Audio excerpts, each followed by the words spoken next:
Heavy machinery ripped through my backyard while I was away caring for my sick daughter. And when I got back, I found something that made my blood run cold. Willow Ridge HOA had built a train track straight through the middle of my family's 3-generation farm, without permission, destroying my best crops. But that wasn't the worst part. What I discovered next would flip their entire world upside down. Their fancy HOA headquarters? It was sitting on my land the whole time. I'm Jordan Walker. I inherited this 50-acre farm from my grandfather, Samuel Walker, when he passed 5 years ago.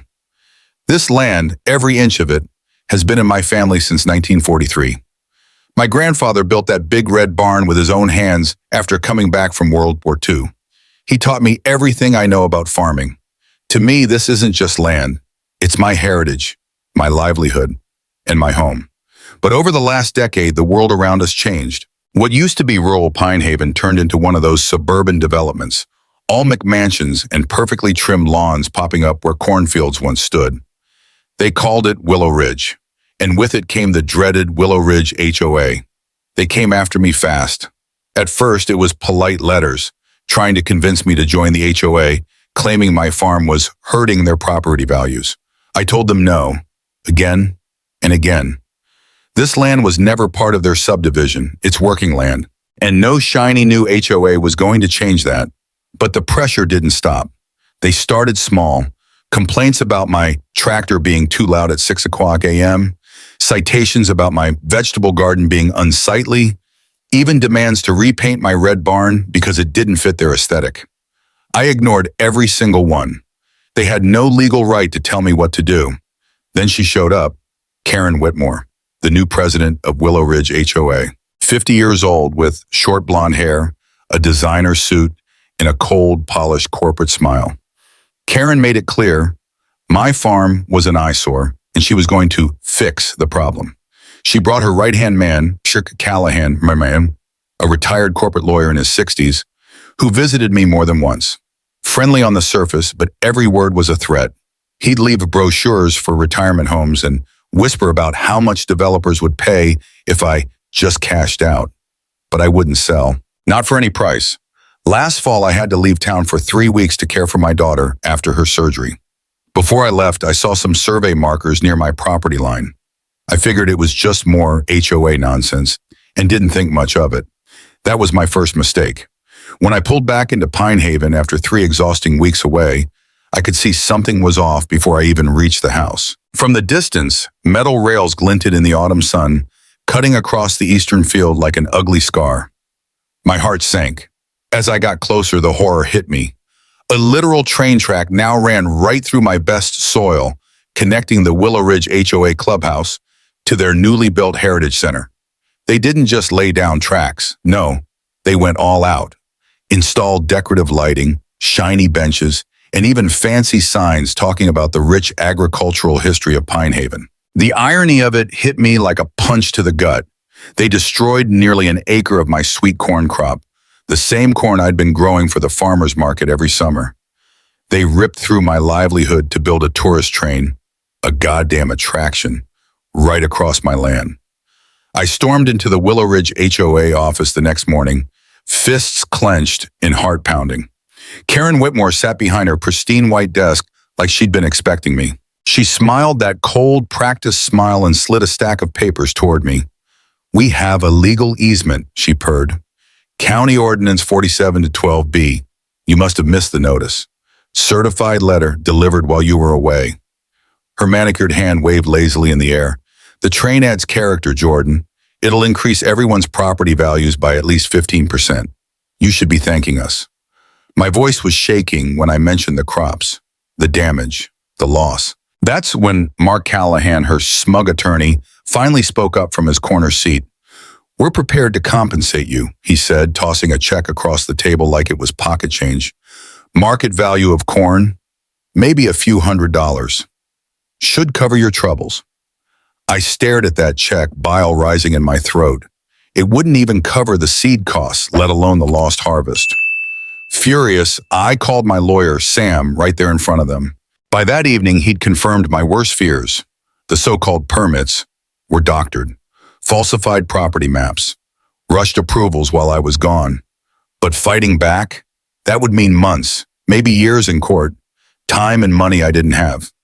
They're counting on that, Sam said grimly. HOAs like this, they weaponize the legal system, knowing folks like us don't have deep pockets. That night, I stood on my porch and watched that stupid train make its first test run. The red and white cars gleamed under the fading sun as they rolled over what should have been my harvest. I'd never felt so violated, so helpless. How many more battles would I have to fight just to keep what was rightfully mine? I knew there had to be another way to fight back. Throwing everything into a court battle wasn't the answer. Not yet. That night, fueled by frustration and desperation, I found myself out in the old barn, staring at the metal filing cabinets my grandfather had always kept locked tight. Samuel Walker wasn't just a farmer. He was a meticulous man, the kind who documented every acre, every fence post, every inch of this land. Grandpa fought his own battles with developers back in the 70s. He always warned me, Jordan, the only thing standing between you and greedy hands is your paperwork. I figured it was time to see if he'd left me anything that could help now. Hours passed as I sifted through yellowed deeds, brittle survey maps from the 1940s, and stacks of old letters with the county. Then, shoved way in the back of a bottom drawer, I found it, a faded manila folder labeled Northeast Corner Dispute, 1968. I sat at Grandpa's old desk, the lamp casting a warm glow as I opened the folder. Inside was a detailed surveyor's map, covered in Grandpa's tidy, handwritten notes. As I traced the lines and read through his commentary, something caught my eye, something that made my heart race. That small wooded corner lot, the exact spot where Willow Ridge HOA's main office now stood, wasn't part of the original development tract. A surveying error, buried decades deep, had misdrawn the property line. But according to the original deed, that quarter acre still belonged to our family farm. Grandpa must have known. His notes mentioned it. He spotted the error when the first development plans were drawn up. But back then, it was just a patch of trees and brush, not worth the fight. Until now. I didn't waste a second. First thing the next morning, I called Sam. I sent him scans of every document, every map. He spent 3 days combing through county records, comparing every line, every signature. When he called me back, his voice crackled with excitement. Jordan, I can hardly believe this, Sam said. But your grandfather was right. That land was never properly transferred. According to county records, that parcel, the one their fancy headquarters sits on, still legally belongs to your farm. I sat there in stunned silence. You're telling me I own their headquarters? I finally asked, barely able to believe it. According to the records, yes, Sam replied. They've been operating on your land for 7 years without even knowing it. They never ran a proper title search back to the original farm lines. My mind was racing. Can we prove it? Legally? Yes, Sam said, but we'll need to file a corrected survey with the county, and when we do, Jordan, everything changes. Sam was right. It would take some paperwork, filing fees, and time, but we had them. Still, I knew better than to tip my hand too soon. Keep this between us for now, I told Sam, my voice steady with a new sense of purpose. I need time to plan this right. After hanging up, I stood at the window, watching the gaudy little train making another test run through my field. But for the first time, I wasn't burning with anger. Instead, I felt something cold and certain settle over me. Leverage. Real leverage. And I was going to use it. Sleep didn't come easy that night. I kept thinking about what my grandfather, Samuel Walker, would have done in this situation. He wasn't a vindictive man, but he believed in justice, in standing your ground. The Willow Ridge HOA had trampled both, destroyed my crops, trespassed on my land, and treated me like I was nothing but an obstacle to be removed. By sunrise, my mind was made up. If this worked, I wouldn't just solve the train problem. I'd turn the entire situation into something my grandfather would have been proud of. The next morning, I was walking the eastern field, staring at the mess they'd left behind, the broken soil, the crushed corn, when I saw Karen Whitmore striding toward me, heels sinking into the dirt. Right behind her was Mark Callahan, that smug attorney always lurking nearby. The red and white train cars loomed behind them, parked like a fresh wound across my land. Mr. Walker, Karen called out, her voice sweet but sharp. We need to discuss the landscaping around the tracks. These crops are too close to our attraction. We'll need a 20-foot buffer zone on each side. Safety regulations, you understand. I stood my ground, dressed in my grandfather's faded overalls, the same ones he'd worn tending this land for decades. The contrast between us couldn't have been clearer. Her sleek navy suit, pristine manicure, and fake charm against my dirt-stained clothes and weathered hands. This is private property, I shot back, my jaw tight. You had no right to build anything here. Mark stepped forward, face reddening. We have the permits, Mr. Walker. This train line is happening, whether you like it or not. I didn't flinch. Those permits were falsified. My lawyers already confirmed it. For just a second, Karen's smile faltered. Then she recovered, flipping her hair over her shoulder. Prove it, farmer, she sneered. Take us to court if you want. We've got the resources to drag this out for years. Do you? Karen's smirk grew wider as she dramatically gestured toward the tracks slicing through my land. This is progress, Mr. Walker. Willow Ridge is evolving into a premier community, and frankly, your quaint little farm is holding back everyone's property values. Why fight the inevitable? Mark Callahan chuckled, his tone dripping with condescension. Maybe you should sell while you still can, before we find more creative ways to make use of the surrounding land. With that parting shot, they turned back toward the HOA office, still completely unaware they were standing on my land. Karen tossed one final comment over her shoulder. Oh, and we'll be running 6 trains daily starting next week. I'd move those crops if I were you, and do something about that tractor noise. Our residents are complaining. I stood there, fists clenched, watching them walk away. Then I pulled out my phone and snapped a photo. A perfect shot of them trespassing. That was going to come in handy later. Enjoy your little victory while it lasts, I muttered, already setting my plan in motion. I knew better than to rush. This had to be done carefully. Sam worked fast, helping me file the paperwork to formally establish my ownership of the office parcel, the very ground their precious HOA headquarters stood on. We kept it quiet, paying extra fees to fast-track the process. Sam warned me, title corrections like this can take months, Jordan, but I've called in a few favors. We'll get it done. While the paperwork worked its way through the system, I set the second phase of my plan in motion. I paid a visit to Veterans Rebuilding America, a nonprofit I'd supported for years. They provided housing and job training to homeless veterans, something my grandfather Samuel Walker had been passionate about. Every year, I'd donate part of our harvest to them, just like he used to. Maria Jenkins, the director, was surprised when I asked for a private meeting. Once we sat down in her small office, I laid it all out.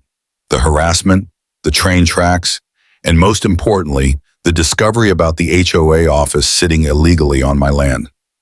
I have a proposition, I said. If I were to donate that building to your organization, could you use it?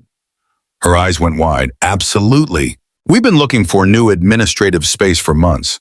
Our lease is up soon, and commercial rents around here are sky high. She paused, searching my face. But are you sure? That land? You could sell it for a fortune. I shook my head. I'm not interested in the money, Maria. I want to honor my grandfather's legacy and actually do something good for this community. The real community, not just the ones worried about their manicured lawns. With Maria on board, I made my next move, calling up Jeff, an old friend and the locksmith who'd helped upgrade farm security after a string of thefts years back. When I explained what I needed, he didn't even hesitate. Just say when, Jeff promised. I'll be there. The final piece of the puzzle was sitting right in front of me, the Willow Ridge HOA bylaws. Karen Whitmore loved throwing them in my face. I figured it was time to turn the tables. A sympathetic neighbor slipped me a copy, and I spent that night poring over every tedious, lawyer-crafted paragraph. And there it was, Section 12, Paragraph 7, the golden ticket. The HOA was legally required to conduct all official business from their designated headquarters as registered with the county. Another clause specified that board meetings could only be held elsewhere during temporary emergencies, and even then for no more than 14 days. I stood on my porch every evening that week, watching that ridiculous little train snake through my fields, fueling the fire in my gut. Every day brought me one step closer to turning their arrogance into their downfall. I ordered a large custom banner and arranged for a photographer from the Pine Haven Gazette to be coincidentally passing by at just the right time. No way was I going to let this moment slip by unnoticed. Then the call came. Sam's voice carried a hint of triumph. "It's official, Jordan. You're the rightful owner of that parcel. I've emailed you the final documents. Hard copies arrive tomorrow morning." For the first time in months, I felt like I could finally breathe.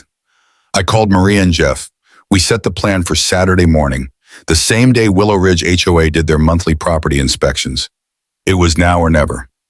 "You absolutely sure about this, Jordan?" Sam asked one last time. "Once we do this, there's no going back." I thought of my grandfather, of 3 generations who poured their lives into this land, of Karen's smug smile as she trampled all over it. "I've never been more certain of anything," I replied. At 6:00 a.m., I arrived at the Willow Ridge HOA office, documents in hand, with a Pine Haven sheriff's deputy as my witness. Jeff was already waiting, tools in hand. Within minutes, every lock on the building was changed. The deputy reviewed my paperwork one last time. "You're sure about the legality of this?" "Yes, sir," I said firmly. "This building is on my property, and I'm exercising my rights as the legal owner." With that, we posted the official notice of ownership on every door. By 8:00 a.m., we had posted certified ownership documents and a notice of donation on every door of the Willow Ridge HOA building. Right on cue, the volunteers from Veterans Rebuilding America arrived, wearing matching t-shirts, their faces full of purpose. We hung massive banners across the front that read, "Future Home of Veterans Rebuilding America," alongside American flags and the charity's logo. Maria Jenkins showed up with a dozen more veterans. Some carried clipboards, others passed around coffee and donuts, turning the front lawn into a bustling hive of energy. They were measuring windows, sketching out renovation plans, and chatting with curious neighbors who'd stopped to see what was happening. By 9:00 a.m., just as I'd planned, Karen Whitmore arrived for her regular Saturday inspection rounds. Her luxury SUV rolled to a stop, but she didn't get out right away. Instead, she sat frozen behind the wheel, staring at her headquarters, now covered in banners, flags, and volunteers, her mouth slightly open in shock. When she finally stepped out, those expensive designer heels clicked furiously against the pavement as she stormed toward the door, only to find her key wouldn't work. Then she saw me, standing with Maria and the veterans. She made a beeline, her face twisted with rage. "What the hell do you think you're doing?" she hissed, voice shaking. "This is HOA property." I stayed calm, pulling the certified county documents from my folder and handing them over. "Actually, Karen, this parcel has always belonged to my family. You can check the surveys. And today I've decided to donate it to a worthy cause." The Pine Haven Sheriff's deputy I brought stepped forward. "Ma'am, I've reviewed the paperwork. It's all in order." Karen's face drained of color. She grabbed the documents, flipping through them wildly. This can't be right. There must be some mistake." That's when Mark Callahan came rushing up, face pale, sweat already forming on his brow. He snatched the papers from her hands, scanning for some way out. "This isn't legal. We'll sue you into oblivion," he snarled. But I caught the flicker of fear in his eyes the moment he saw the county seal. "You're welcome to try," I shot back. "But while you're at it, you might want to explain the fraudulent permits for that train track you laid across my property." Around us, neighbors and the Pine Haven Gazette reporter listened in stunned silence. For the first time, the HOA's perfect little world was crumbling, and there wasn't a thing they could do to stop it. I gave Karen one last cold smile. "I'm sure the county commissioner would be very interested to hear how those permits for the train were obtained." Around us, the growing crowd of neighbors began to murmur.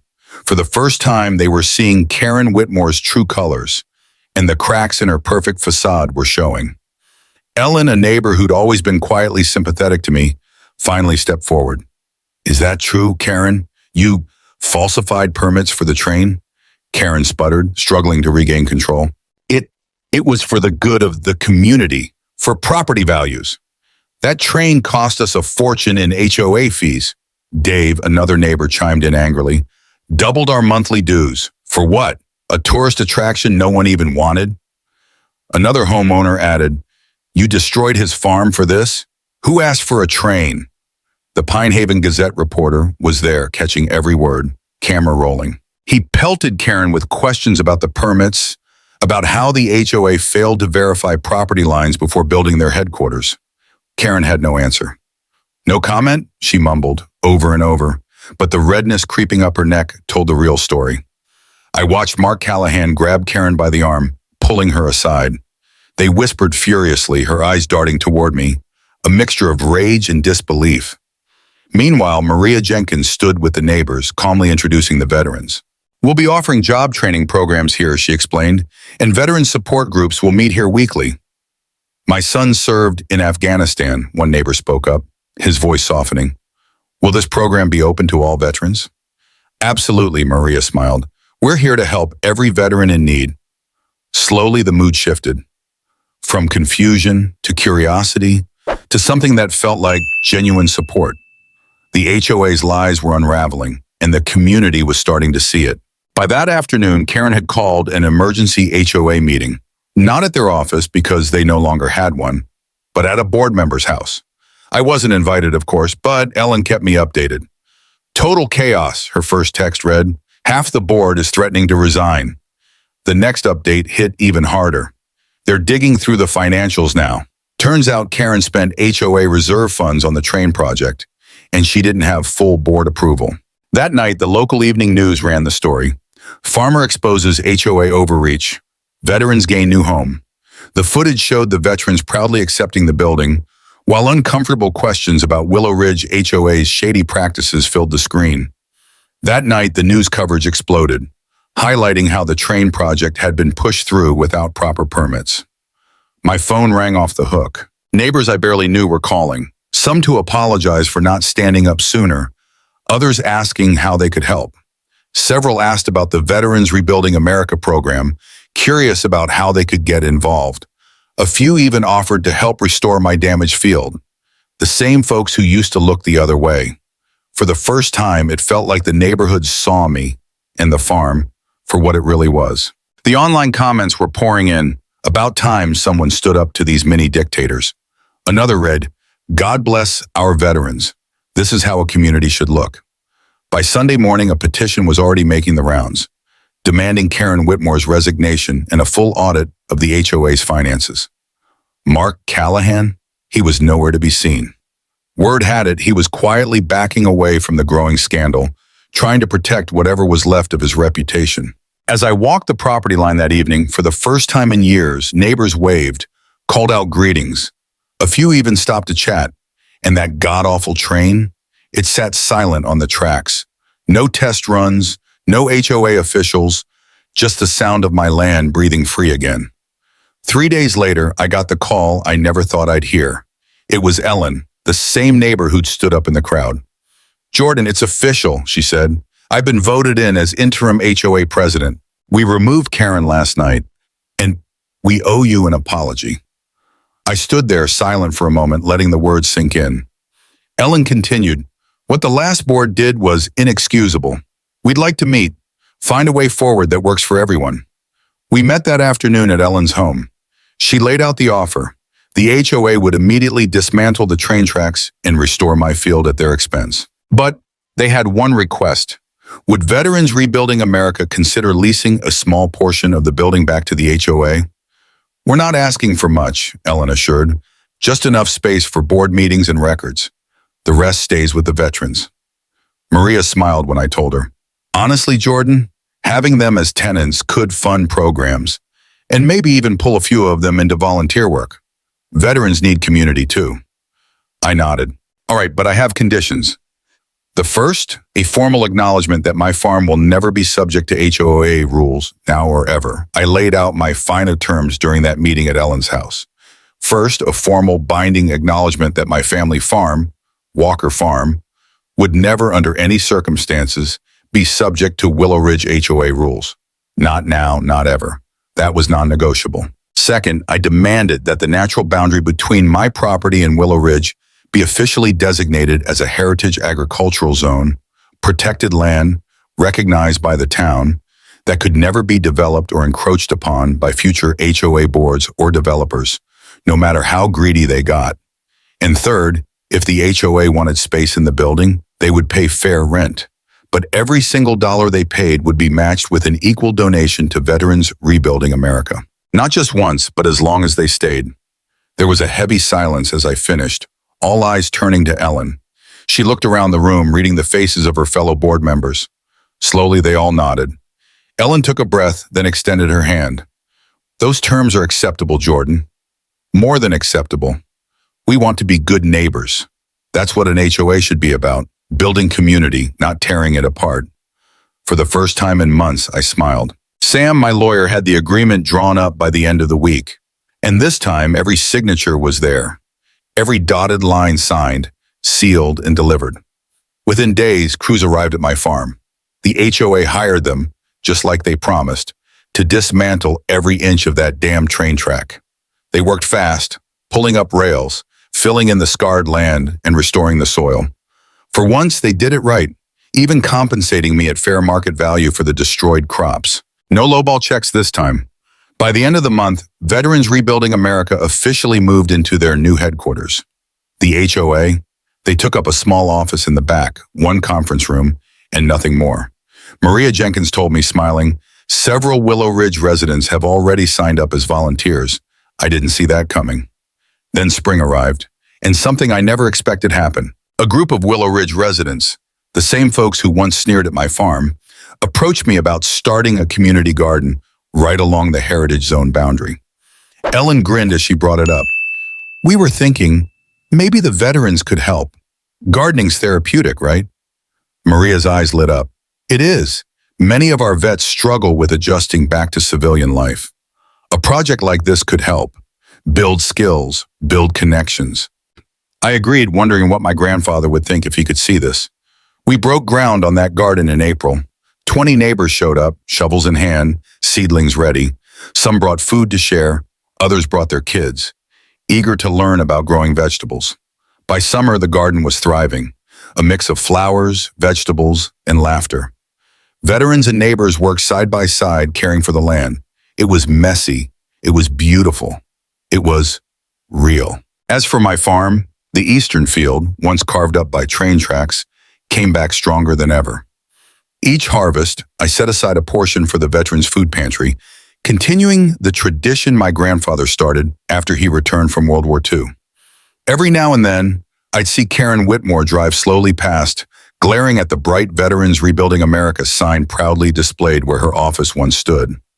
Last I heard, she'd moved to a condo downtown.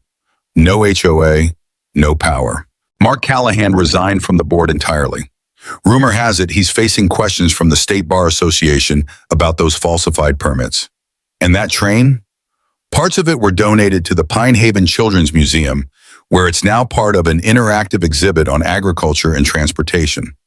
Ironically, it's teaching kids about farming, the very thing the HOA once tried to erase. Sometimes standing your ground isn't just about protecting what's yours, it's about reminding people what community really means. It's not property values or manicured lawns. It's respect. It's honesty. It's taking care of each other. The new HOA board, they learned that lesson the hard way. They rewrote the bylaws to require transparency and homeowner input on major projects. Monthly dues were slashed to reasonable levels. And slowly but surely, the focus shifted away from cosmetic nonsense and back to actual community needs. Last week, Ellen stopped by. Jordan, she said, the board wants you on the Community Relations Committee as an advisor. We need your perspective to make sure we never lose sight of what matters again. I chuckled. Fine, but only if our meetings include my grandmother's oatmeal cookies. Some traditions are worth keeping. Ellen laughed and agreed. And you know what? I sleep better now, knowing my grandfather's legacy is intact, stronger than ever. This farm didn't just survive, it became the heart of the community. The fence between Walker Farm and Willow Ridge still stands, but the gates, they swing open both ways now. Sometimes fighting back doesn't just save your land, it builds something better in its place. And that's a harvest worth waiting for. At the heart of this story lies a powerful lesson, one about standing your ground, honoring your roots, and redefining what it truly means to be a community. In a world that often prioritizes property values, polished appearances, and unchecked power, it's easy to forget that real strength comes from integrity, resilience, and a deep connection to the land and the people around us. Jordan Walker could have sold out, could have folded under the pressure of Willow Ridge HOA's bullying, but instead he chose to fight, not out of anger or revenge, but to protect the legacy of 3 generations who worked that land. His grandfather's farm wasn't just soil and crops. It was history, hard work, and sacrifice. That's something a slick HOA board could never understand because they measured worth in dollars, not in memories or sweat. But the bigger lesson here is that fighting back doesn't always mean going to war. Sometimes it means being smart, patient, and strategic. Jordan didn't stoop to their level. He found the truth, he found his leverage, and he used it not just to win, but to create something better. By donating the land to Veterans Rebuilding America, he turned a hostile act of greed into an opportunity for healing, growth, and real community impact. What started as a land dispute ended up building bridges between veterans and civilians, between old neighbors and new, between a farmer's heritage and a town's future. It's a reminder that community isn't about perfect lawns or overpriced clubhouses. It's about people looking out for each other, lending a hand, and respecting where they came from. The veterans found a home, the farm was protected, and even the neighbors who once stayed silent came forward, realizing they had a part to play too. It's easy to be intimidated by those who seem to hold power, the ones who flash their titles, wave their bylaws, and think they can buy their way through life. But real power? Real power is knowing who you are, knowing what you stand for, and having the courage to say enough is enough. This story is a tribute to every hardworking American who's ever been told they don't belong or that progress means pushing them aside. It's proof that sometimes by standing firm, you don't just save your land. You remind an entire town what it means to be a community. And in the end, that's the greatest victory of all.